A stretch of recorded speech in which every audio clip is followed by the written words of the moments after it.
Sten Morgan here. I hope you're doing well. I want to announce that we are launching the How to Be an Elite Advisor course. We are combining all of our best teachings and ideas into a course that you can complete in less than a week. I want to share with you the best ideas that I implement within my practice that have helped me achieve more than I ever thought possible. I want to share how I have unique meetings with clients. What's the mindset of an elite advisor? How do you prospect in a way that'll separate you from other advisors? At the Elite Advisor Network, we reject average.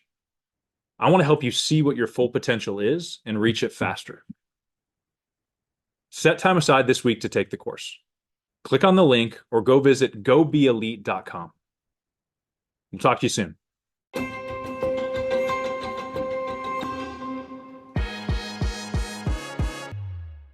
All right, Gavin, welcome back to the podcast. We're both wearing the same thing because we just recorded the other one 5 minutes ago. But dang, giving away the secrets. Yeah, it's all good. All right, so we're going to dive in a little deeper. Last time together, we talked more about kind of mindset, how you made the shift from I'm doing the traditional path, I'm good at it, I'm a good advisor, I've built relationships to, man, I think I have more to offer, I'm getting paid for that now. You got your team on board. You guys all came to our event. That kind of blew your minds, opened it up, and floodgates were open. You guys were making a lot more money off the planning as well. Now let's focus on you as a leader of a firm, and you have a partner as well. What's the workflow look like? So everybody comes, they're excited, they all get some wins because they're getting paid for their advice for the first time. Yep. Now, how do you turn that into a business? Yeah, so we just merged it into what we were already doing. So risk management planning, wealth management planning, and now fee-based planning is just an offering that we do. Okay. Now, it's forced us to get very clear about what our offering is and what client fits into each offering. Nice. So we live in Louisiana. We have the chemical corridor. There's a ton of plants. Like that person coming out of those plants are not a candidate for fee-based planning, and that's okay. We're not trying to shove it down their throat. But business owners that we already naturally worked with from the risk management side, those are phenomenal candidates for fee-based. So just getting very clear about who we work with and what is our offering. And it's really it's made us better across all verticals, to be honest with you. Yeah, I found I had to give myself permission to realize that I didn't have to give everybody a fee-based plan. Yeah. But now is another offering that when the doors open and the light was shining, it was like, this person is just perfect. Like they want it. I know they need it. Now I actually have something to offer to them with it. And so as you communicate to your team, are you guys meeting weekly to kind of reinforce, how many times have you tried to put somebody into fee-based planning and it didn't go well? And you kind of said, we pushed it a little bit. How is that communication to make sure that everybody is focused on what you're saying? Yeah. So we, like I said, last time we run off of traction. So that's really helped us take time out of the business to work on the business. And in those specific meetings, we're working on some of the topics that you discussed, but we at least spend 90 minutes as a sales team every Monday. It's called our 90-minute meeting. And some of those things we're discussing in that meeting. And then quarterly, we're taking it offsite and working through like, hey, this went well, this went poorly. This needs to be, redefined or reframed. And we're doing it at those times. And who's running that meeting? Is that a practice manager? So our Monday morning meetings, Madison on our team, he's sales manager, so our head of sales. And so he's actually driving that meeting for all of us. And then quarterly, we're our implementer, who's not necessarily with Traction anymore, but he's helping guiding that. And he's been with us for 4 years now. So he's really ingrained in our practice and our business. And he loves it because it's kind of what he does, honestly. So he shines a really good light to us too as an expert in that area because he's built a 7-figure consulting business. Nice. So he's shining light to us and giving us ideas and, hey, I think this would work. That doesn't sound great. Mm-hmm. So really bouncing ideas off of resources that's done it before. I think I've learned working with a lot of advisors that it's usually not the offering or the need. Like people need better financial ideas. Yeah. Advisors are capable of delivering what they need. The breakdown is like, can the advisor actually communicate it well? Yeah. To the person who even knows what they're saying. And so as you guys have done planning, like, have you had some of your younger advisors go out there and just kind of bomb it? Or even like, what has that been like to actually get like the script of like, here's what the offering is? Yeah, that's good. So we have two categories of advisors on our team. So we have lead advisors and then service advisors. So those lead advisors are really the ones that's presenting the offering. Okay. And through those Monday morning trainings, did you hear that ding? I'm sorry about that. And Parker was supposed to fix it. Golly, he does this. It looks like you have an opening on your team now. No. He does this all the time. He did this in a Zoom the other day. So whatever. Right. No, so it's good. So this is live. This is real. So in that 90-minute meeting, we're whiteboarding together. We are training on whiteboarding. We are going through those things that help us like identify things to clients and then offer that to clients. So we're doing like real time practice on the whiteboard to help us out. Yeah, I think that's a great benefit of being on a team. So if you're listening and you're saying I'm by myself, then find a study group. Advisors join our coaching for that because we're doing it live, and you have a coach kind of pushing you. But you need external accountability, in my opinion. Feedback of, hey, that didn't sound very good, because this is a different kind of sale. Like, you're selling yourself, and therefore your confidence matters. The way you're communicating matters. You can't really lean on an illustration and somebody walks in your office and they know they need to buy something and they don't really have an alternative, so they're just going to buy it with you. Right.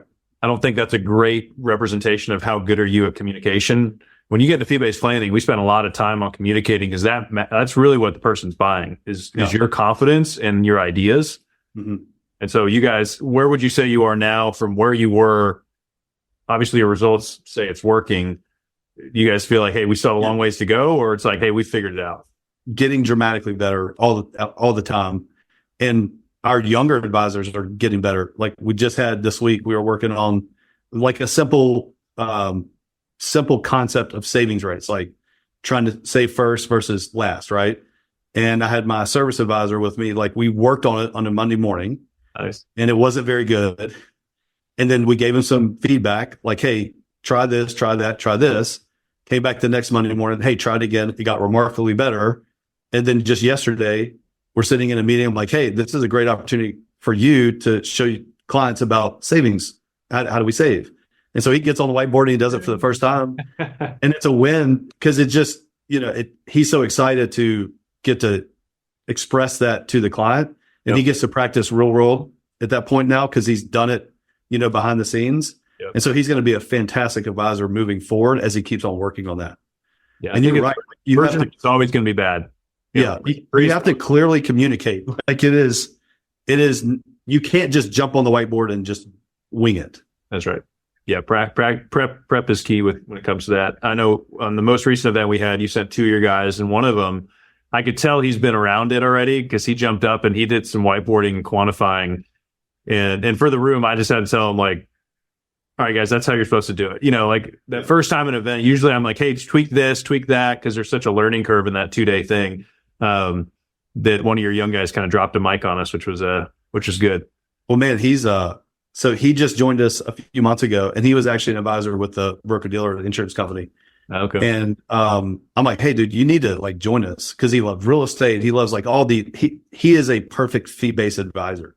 Nice. And he joined our team, and like he's been sitting on second chair in my meetings and soaking it up. And now he's taking it to like clients. And I'm just like, dude, you were like literally built for this. And that's actually, I think there's more advisors like that than not.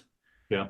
And I think the industry does a horrible job of letting those advisors go, because they can't prospect well. Yes. And it's just unfortunate, because they can provide so much value to people, and that's actually what people want.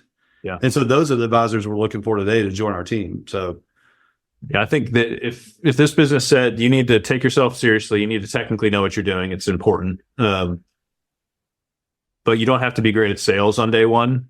Yeah. You can still make money by just adding value to people.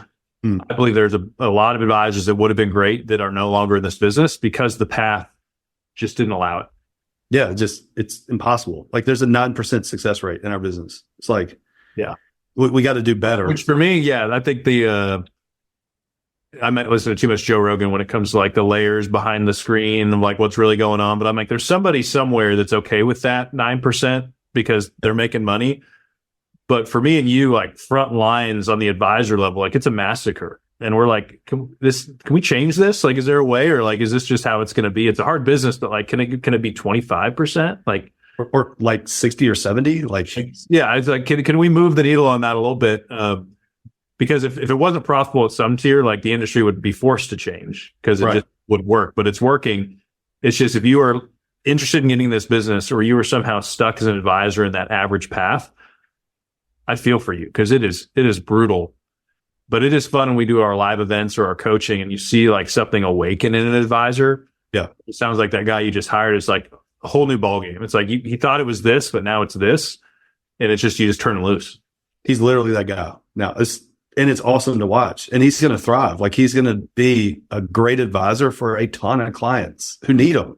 Yeah. And need that type of advice in this world. Just, I don't know. That's why, and that's one of the reasons why we formed this company.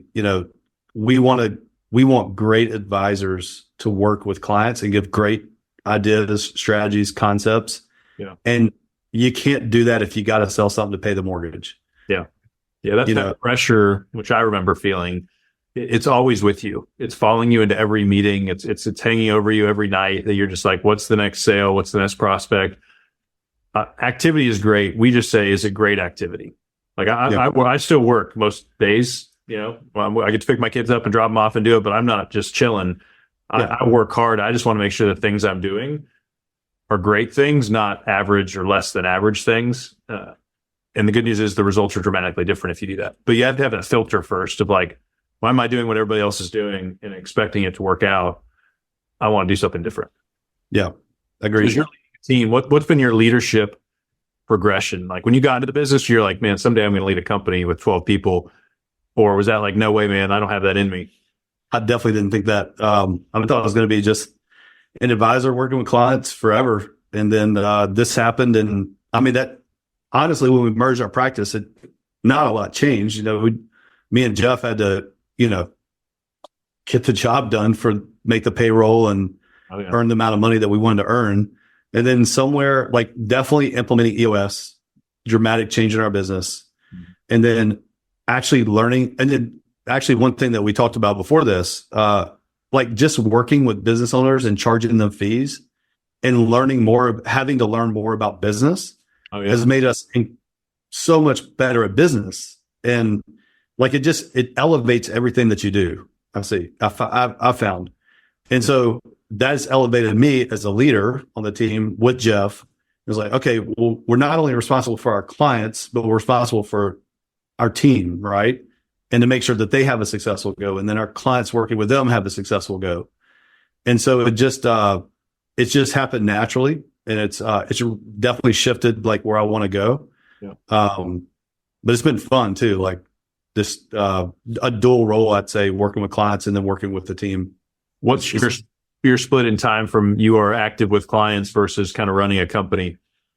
Yeah, I would say it's like, the problem is a lot of the time is like away from the office, thinking and working on the business. Mm-hmm. But I would say 30 to 40% working on the business, and then the remainder time working with clients. On it. Yeah. It's definitely, I love that. Time with clients have definitely dropped down though. I mean, I've had to shift some clients, and we have phenomenal advisors that actually do a better job than I do. So I'm like, man, you're going to get a much better experience with Patrick or, Miles or Madison on our team. Like, just Trey, just these guys are really good advisors. Yeah. I think the idea that you could surround yourself with people that are better than you at things, says something about leadership, to where you don't always have to be like, everybody keeps coming to me for everything. I have the answer to every problem. With the leadership side of a team, you've also delegated, your team is growing. What part do you enjoy the most? Are you still saying, I have the most fun when I'm in a room with a client still? Or is there part of the leadership side that if you fast forward someday, is Gavin just showing up and having his 50 clients and somebody else is running the firm? Do you want to kind of sit as the visionary forever? I really enjoy working with the firm and just our people and helping everyone grow. And I love working with clients too. I mean, I always want to be in the mix to some degree. I really like our fee-based engagements. Yep. And then like just my, the clients that man, they've become like family, you know, that you've had forever, and just like go to dinner with them and my wife, and we've all become friends. And just, you have those clients. Like I don't see like not working with those people, but, I would say my passion is definitely turned into like working with the team and trying to elevate people on the team. Yeah. Yeah. I like what you said about the business side. As you go into fee-based planning, like you will learn a lot more. Like my learning curve, because I had to go research things. I'm not just learning about this product and how to sell the product. I think there was a period in my career where like 80 or 90% of my developed was sales skills. Mm-hmm. And then product knowledge as needed as I went. As I got into fee-based engagements, like I'm solving new problems all the time. And that's what they're paying us for. We don't have to have all the answers up front. Like this engagement is going to require some R&D and some work.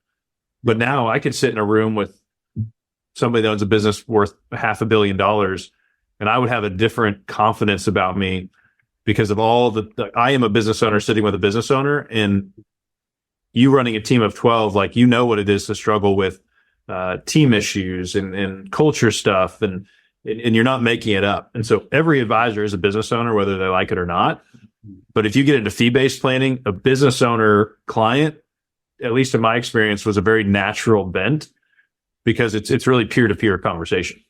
Mm-hmm. Yeah, I think like you just remind me, our traction, implementer that we talked about has definitely helped me with this. Is like, man, I don't love financial advisors because you're all kind of full of it sometimes.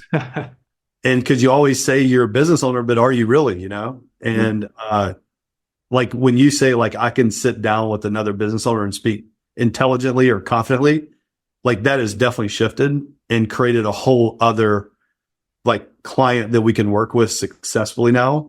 Yep. Where, I mean, people know like what you know and what you don't know, yep. To some degree with confidence or whatever it may be. So just the level of client that we're able to work with now. I mean, one client that we actually called you about, I remember that call. We were on this Long Bridge, and I mean, they have $100 million of revenue. I mean, to have an intelligent conversation with them 4 or 5 years ago, I don't know if they would have chose us to work with them, yep. So, and now it's like, man, I can help these guys. Like, there's some things that they're doing that we can definitely make more efficient.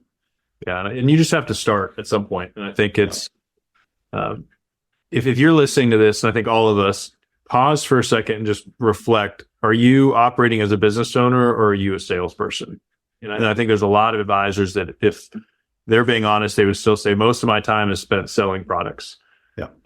But if you have a desire to be a business owner, business owners do different things. Business owners are open to change. Business owners know that the industry is not stagnant, that you need to evolve and add new verticals.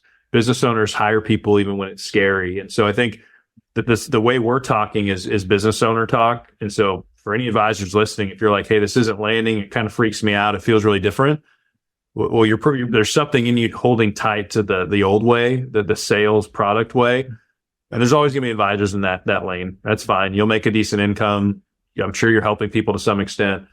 But if you change the way you view yourself, there's more opportunities to make revenue for your business. Your reputation will change. Your confidence level will change. And so I think that's why, as I hear me and you talk through it, those are two separate paths. Yeah, definitely two separate paths. But one that's attainable for, anyone that's got a practice, they can grow to what we're talking about. Like, that's the cool, like if I could do it, trust, like, nice. Trust me. Give me a little more credit. Gavin's a great leader. I've hung out with you and your team, and you guys are tight, respect each other, trust each other. So yeah, you're doing a lot of good stuff, brother. But so I would challenge everybody that, one, develop yourself as a leader and a business owner. And this is my story, Gavin's too, that like it wasn't figured out. I had a bunch of head trash. How can I hire? Do I even have money to do it? And part of it is I think I knew someday who I wanted to be. And then I said, well, if I want to be that person, if I want to be a business owner with actual balance in my life, I have to have other people on the team to help me get there. Mm-hmm. So therefore, someday I have to hire somebody, as opposed to looking 10 years down the road. I'm going to say, okay, in the next 3 months, what's the next boulder, using some EOS language and KPIs to get me there? Because you don't do it all overnight. I know I talk to people, I have 3 kids, and it's like, the good news is I didn't have them all in one day. Right. I have clients that have like 10 kids. I'm like, that's crazy. And like, well, your capacity grows, you learn as you go. And I think a lot of what we're talking about is get exposed to it. An elite way of doing that is come to our April event. Spend 2 days with me in a room. Like we'll challenge everything you think you know. You'll leave a way better advisor, or continue to kind of have that question mark in your mind of, hey, is there a better way? And maybe you'll eventually find the path, but there's an average way and there's an elite way. And when you showed up with 6 people and took over our event, and I mean, it had awesome results. I was like, that's the way to do it. Yeah. Well, we appreciate you letting us bring all 6. That was good. Yes. You can bring another 6 if you want. Didn't get a discount. Like, not enough, but it's all right. Next time. There's a podcast guest discount you can have. Oh, dang. Let's go. I think it's like $50. Okay. All right, brother. I appreciate you, man. Hey, thank you, man. Good seeing you.